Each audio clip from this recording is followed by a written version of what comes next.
예, 오늘 말씀이 좀 짧죠. 예, 짧은 말씀이지만 오늘 말씀 가운데 반만 보려고 합니다. 예, 짧은 말씀 가운데서 또 반만 보려고 합니다. 설교가 길면 힘드시잖아요. 그렇죠? 제가 지난번에 11월 첫 주에 설교를 너무 길게 해서 얼마나 가슴이 아팠는지 모릅니다. 제가 시간 계산을 잘못했구나 이런 생각을 합니다.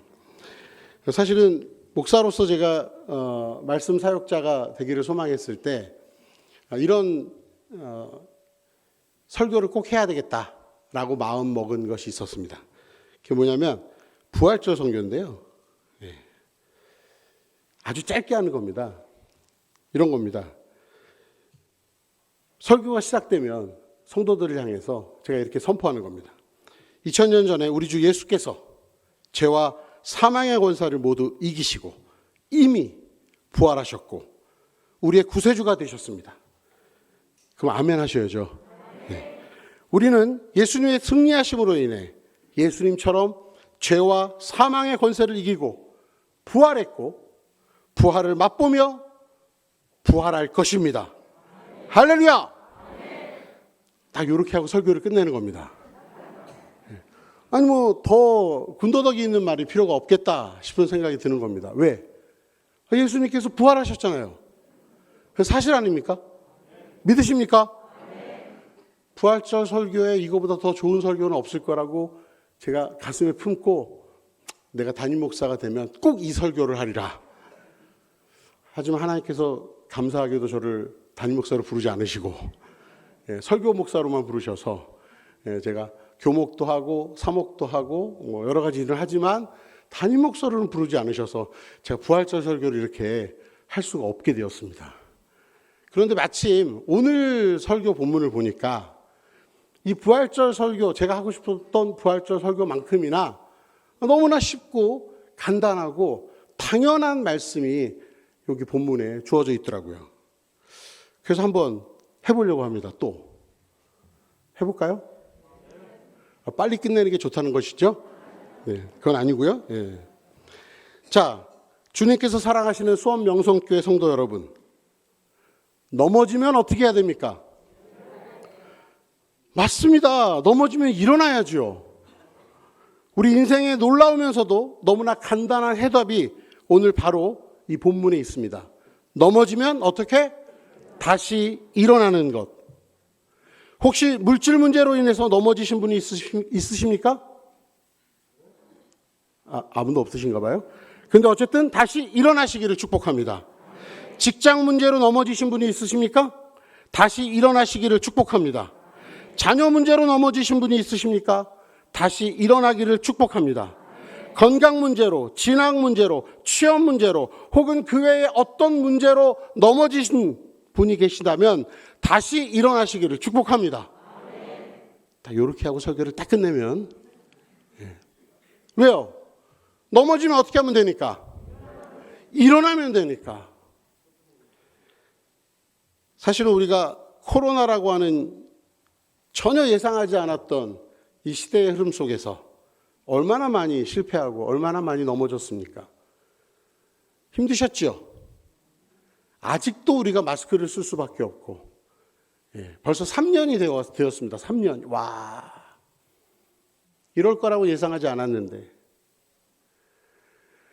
그런데 생각해 보세요. 우리가 코로나를 맞이하면서 정말 주변에 많은 사람들의 생명이 사라지고 괴로워하고 힘들어하는 모습들을 보면서 우리가 얼마나 낙심하고 낙담하고 괴로워하였습니까? 그런데 오늘 성경이, 오늘 하나님의 말씀이 우리에게 이런 위로를 주시는 겁니다. 넘어져 있었느냐? 다시 일어나라. 믿으십니까? 오늘 본문을 다시 한번 읽어보겠습니다. 대저 의인은 7번 넘어질지라도 다시 일어나려니와. 오늘 성경은요, 굉장히 신기한 말씀입니다. 의인임에도 불구하고 넘어질 수 있다라고 하는 겁니다. 7번 넘어진다는 것은 사실은 성경에 나오는 숫자적인 개념으로 봤을 때 완전히 넘어지는 겁니다. 완전히 끝난 인생을 표현하는 겁니다. 그런데 어떻다고요? 완전히 넘어질지라도 그게 문제가 되지 않는다라고 얘기하는 겁니다. 어떻게 하면 되니까? 일어나면 되니까.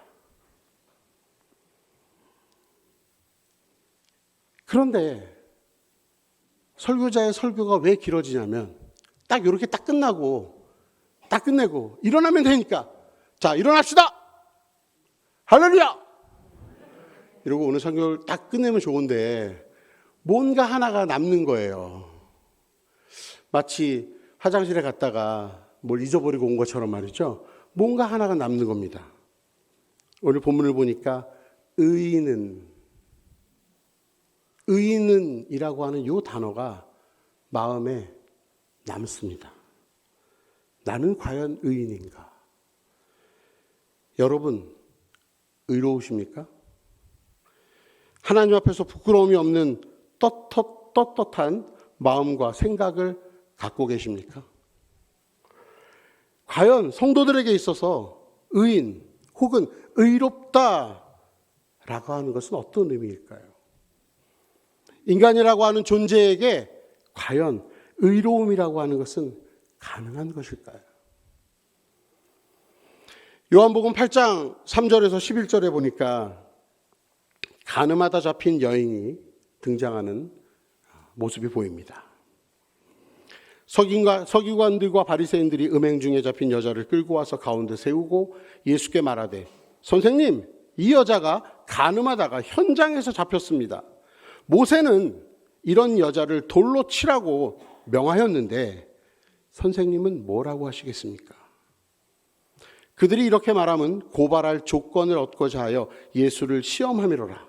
예수께서 몸을 굽히사 손가락으로 땅에 쓰시니 그들을 묻기를 맞이 아니하는지라. 이에 일어나 이르시되 너희 중에 죄 없는 자가 먼저 돌로 치라 하시고.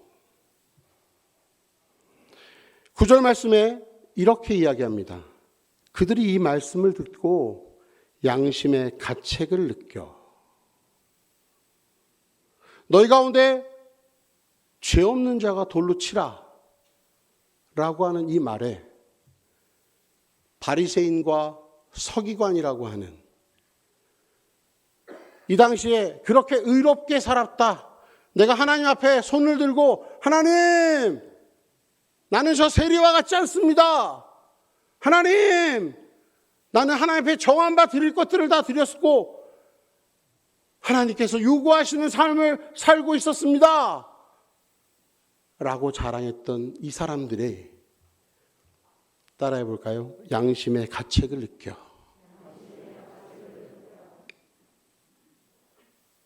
그들이 행위로는 사람들을 속일 수 있을지 몰라도 그들의 양심에 찔림이 있어 자신이 의롭지 않다라는 사실을 드러낼 수밖에 없었다는 겁니다.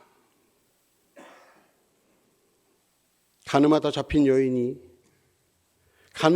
이 여인을 앞에 놓고 전부 다 돌을 들고 예수께서 모세의 율법대로 해라! 라고 하는 말을 기대하면서 그를 정죄하고 그를 향해 죽음의 돌을 들고 있었던 이 사람들이 하나둘씩 돌을 내려놓고 그 자리를 피할 수밖에 없었던 겁니다. 왜요? 그들의 마음에 의로움이 없다는 사실을 너무나 잘 알고 있기 때문에 그렇습니다. 사람들은 다 속일 수 있어도 누구는 속일 수 없어요? 자신은 속일 수 없는 거죠. 자기 양심은 속일 수 없었던 겁니다. 성경은 우리 인생을 향해서 이렇게 정의합니다. 모든 사람이 죄를 범하였음에 하나님의 영광에 이르지 못하더니. 모든 사람들은 다 죄인이라는 겁니다. 모든 사람들은 그 죄에서 자유로울 수 없다라고 하는 것입니다. 그 어떤 사람도 죄의 그늘에서 벗어날 수 있는 그 어떤 가능성도 가지고 있지 않다는 것이죠. 성경에 등장하는 우리가 너무나 잘 알고 있는 소위 믿음의 조상들의 삶을 한번 들여다볼까요? 남포교회 원로 목사님이신 박영선 목사님께서 오래전에 쓰셨던 책 중에서 하나님의 열심이라고 하는 설교집이 있습니다. 거기에 등장하는 많은 믿음의 사람들의 모습이 나오는데요. 결론은 이겁니다. 그들이 믿음의 조상이 된 것은 그들의 의로움이 아니라 하나님의 열심이셨다. 아브라함은 어떤 사람이었습니까? 아브라함은요, 이방신의 터전에서 살면서 이방신을 섬기던 매우 평범한 가장이었습니다. 하나님의 명령을 따라서 그 본토 아비집을 떠났지만 그는요, 자기 아내를 다른 사람의 침상으로 들여보내는 이거예요. 왜요? 죽을까 봐. 내 아내가 너무나 예쁜데 내 아내 때문에 나를 죽이고 아내를 빼앗아 갈까 봐. 동생입니다. 여동생이에요.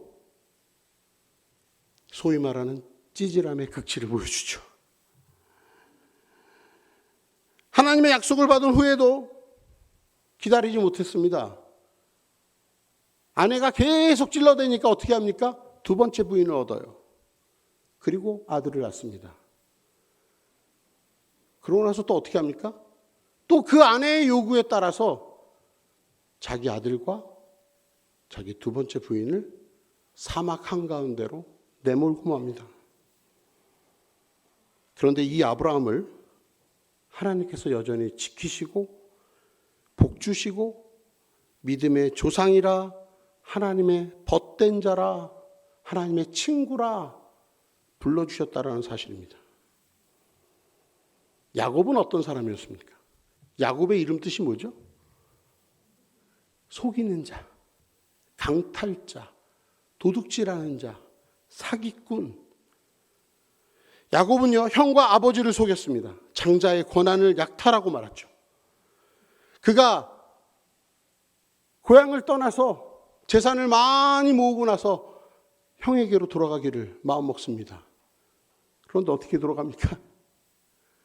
자기 아내와 아내들과 자식들과 자기 식솔들을 먼저 보내요. 그리고 자기는 뒤에서 어떤 일이 벌어지나 지켜보고 있는 겁니다. 형이 화가 났나 안 났나. 그런데 하나님께서 이 야곱의 이름을 뭘로 바꾸셔요?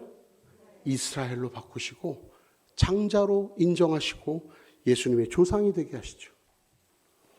모세는 어떤 사람입니까? 모세는요, 살인자였고 도망자였습니다.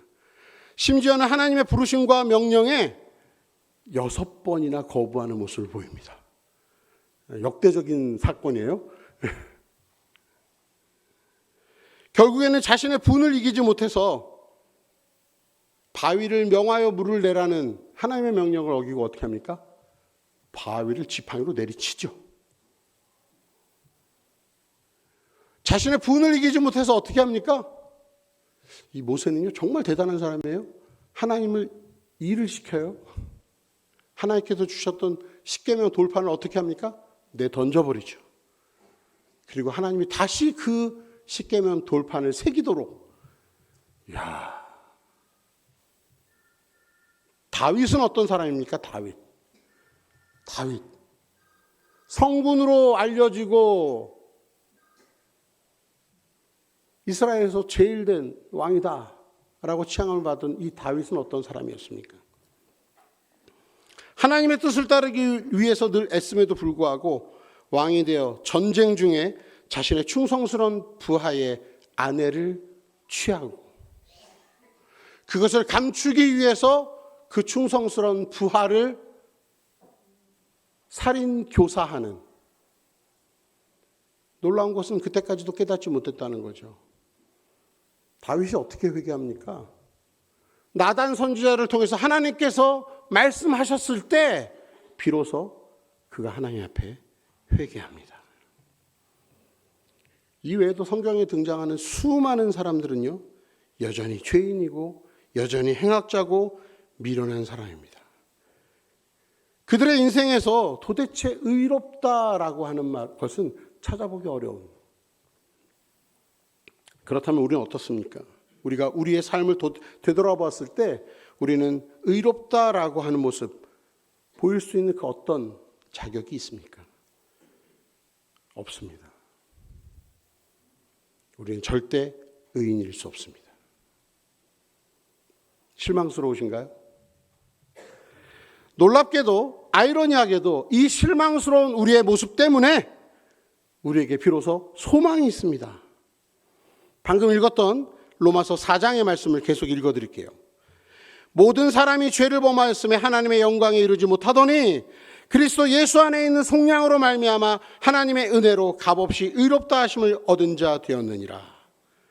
따라합시다. 하나님의 은혜로 의롭다 하심을 얻었다.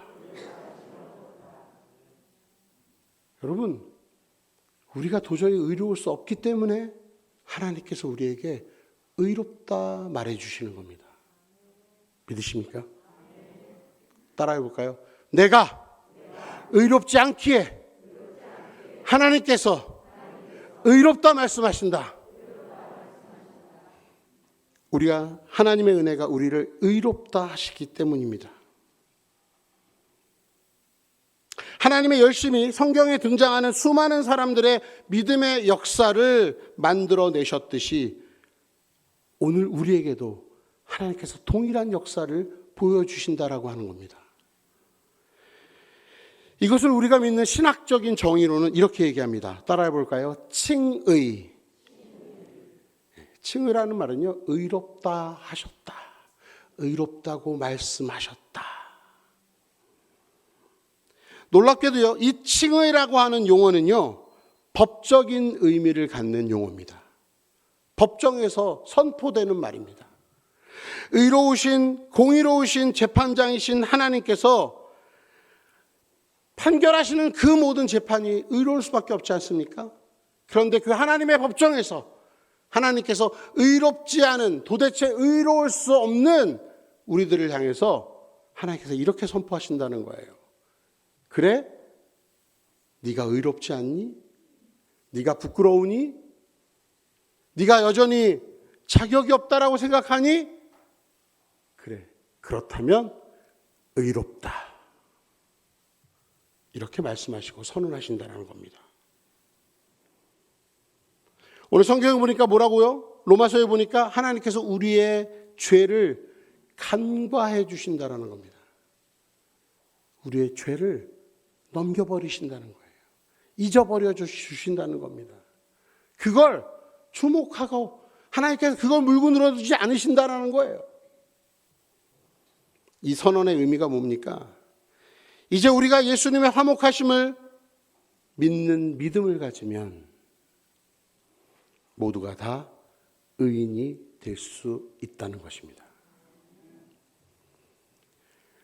본디 인간은요, 하나님의 의로부터 완전히 단절되어서 죽었던 사람입니다. 우리는 죽을 뻔한 사람이 아니라니까요. 따라해 볼까요? 나는 죄로 인해 죽었던 사람이다. 그런데 하나님께서 어떻게 하셨다고요? 사망에서 생명으로 우리를 옮겨주셨다는 겁니다. 뭐만 하면, 뭘 믿기만 하면, 예수님의 화목해 하심을 믿기만 하면. 요한복음 3장 16절에 하나님이 세상을 이처럼 사랑하사 독생자를 주셨으니 이는 저를 믿는 자마다 멸망하지 않고 영생을 얻게 하려 하심이라. 그분을 믿기만 하면. 여러분, 이 믿음의 조건이 굉장히 어려워 보이시나요? 세상 사람들은 이렇게 얘기합니다. 왜 예수님을 믿어야만 하는가? 아니, 착하게 살아도 예수님을 믿지 않으면 그러면 구원받을 수 없다는 거야? 아니, 선하게 사는데? 여러분, 선하다라고 하는 기준이 도대체 뭡니까? 뭐가 선한 것인가요? 우리는 사람의 기준으로 그 선함을 얘기하죠. 그래서 다양한 기준들을 얘기하는 겁니다. 여러분, 누군가 도와줄 사람이 있어서 그 사람에게 내가 100만 원을 주면 선한 사람입니까? 아니면 내가 10,000원을 주면 덜 선한 사람입니까? 아니면 내가 100원을 주면 아주 안 선한 사람입니까? 아니면 하나도 주지 않고 기도만 해주면 선하지 않은 사람입니까? 여러분, 미국이 좋은 나라입니까? 일본은 나쁜 나라입니까? 축구 얘기만 나오면 막 흥분들을 하시더라고요. 어디는 꼭 이겨야 돼요? 일본은 꼭 이겨야 돼요? 왜 그렇죠? 인간의 기준이라고 하는 것은 보편적이지 않다라고 하는 겁니다. 제가 역사 공부를 이제 학생들을 가르치다 보니까 역사 공부를 하다 보면요, 가슴 아픈 일들이 너무 많습니다. 물론 지금 미국이 우리나라를 많이 도와주고 있고 우리가 미국의 도움 없이 이 세상에서 사실 버텨내기 어려운 상황인 것은 맞습니다.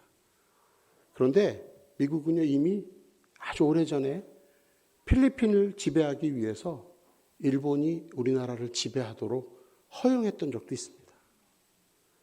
여러분, 그것은요, 국제 정세라고 하는 나라의 이익에 따라서 그들의 판단이 달라질 수밖에 없는 겁니다. 뭐가 좋다 나쁘다? 이건 사람의 기준일 뿐입니다. 하나님께서 만약에 보편적인 기준으로 여기에 있는 성도들 가운데, 여기에 있는 사람들 가운데 몸무게가 100kg 넘는 사람만 구원을 받겠다. 저만 구원을 받겠네요. 만약에 하나님께서 여기 가운데 키가 180 이상인 사람만 구원을 받겠다.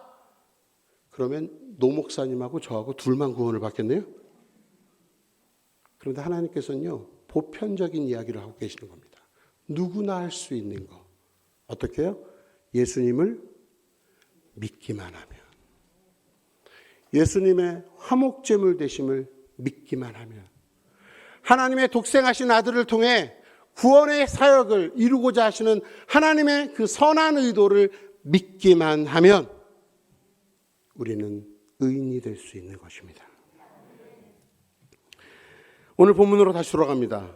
대저 의인은 7번 넘어질지라도 다시 일어나려니와. 성도 여러분, 넘어지면 어떻게 하면 된다고요?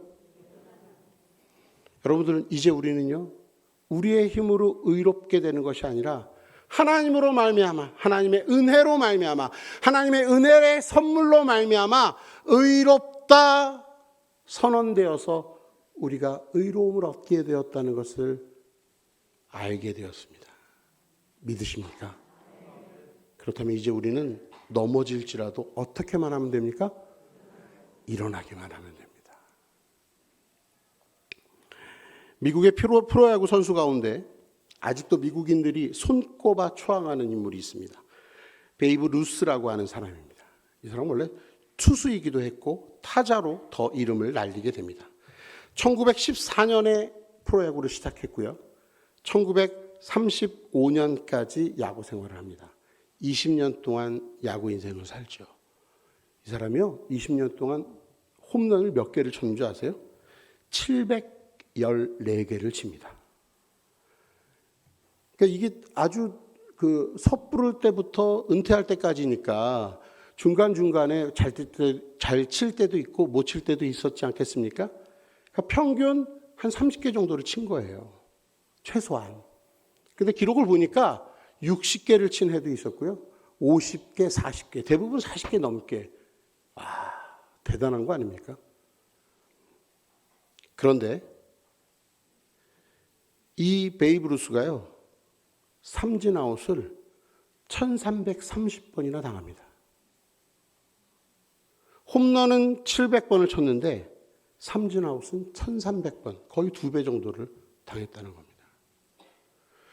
사람들은요, 베이브 루스라고 하는 이 선수의 위대한 업적, 홈런을 정말 많이 쳤어 라고 하는 것은 기억합니다. 하지만 그러기 위해서 그가 얼마나 많은 실패와 좌절을 경험했는가에 대해서는 들여다보지 않는다는 겁니다. 우리는요, 승승장구하는 인생을 기억합니다. 베이브 루스가요, 삼진을 당했을 때마다 사람들이 뭐라 그랬을까요? 이러지 않았을까요?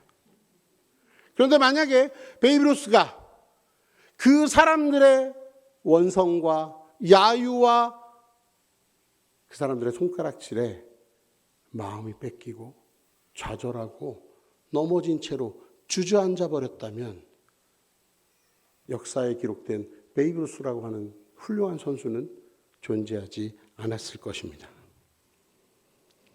사실 우리가요, 의인으로 살길 원하지만 실제로 의인으로 살다 보면, 의롭게 살기 위해서 몸부림치다 보면 우리를 방해하는 것이 있습니다. 베드로전서에 보니까 이렇게 나와 있네요. 근신하라, 깨어라. 너희 대적 마귀가 우는 사자와 같이 두루다니며 삼킬 자를 찾나니. 마귀 역할은, 사단의 역할은 뭐 하는 자인가요? 뭐 하는 사람이에요? 뭐 하는 녀석이에요? 사단은요, 우리에게 귓속말로 와서 이렇게 얘기하는 자입니다. 야, 네가 어떻게 의로울 수 있어? 야, 네 마음을 네가 알잖아. 너 하나님 앞에 부끄럽지 않아? 아니야, 난 의로워. 하나님께서 날 의롭다 말씀하셨다고. 아이고, 그래 놓고 너 또 죄 지을 거잖아. 야, 너 그 마음속에 얼마나 미움이 가득해. 이 돈만 좋아하면서, 이 명예만 좋아하면서, 성공만 추구하면서. 사랑하는 성도 여러분, 누군가 우리를 향해서 손가락질하고 야유하는 목소리가 들린다면 회개하면 됩니다. 하나님 앞에 무릎 꿇으면 됩니다. 하나님 앞에 다시 몸부림치며 나아가면 됩니다. 하나님, 제가 또 실패합니다. 제가 또 연약합니다. 제가 또 휘둘립니다. 하나님, 저의 귀를, 제 눈을 오직 하나님께만 향할 수 있도록, 그래서 하나님께서 의롭다 하시는 그 말씀 앞에 순종하며 나아갈 수 있도록 하나님 저를 도와주십시오. 여러분, 넘어지면 어떻게 하면 된다고요? 일어나면 됩니다. 일어나려고 할 때 누군가 옆에서 자꾸 나를 유혹하고 나를 야유하고 나를 손가락질하면 어떻게 하면 된다고요? 다시 하나님 앞에 무릎으로 나아가는 겁니다. 사단은 정죄하는 자입니다. 우는 사자와 같이 우리의 믿음이 흔들려서 하나님의 선언에 귀 기울이지 못하게 으르렁대는 자입니다. 그러나 우리는 이것을 기억해야 합니다. 나의 의로움은 예수님을 믿는 믿음의 선물이다. 의인도 실패할 수 있습니다.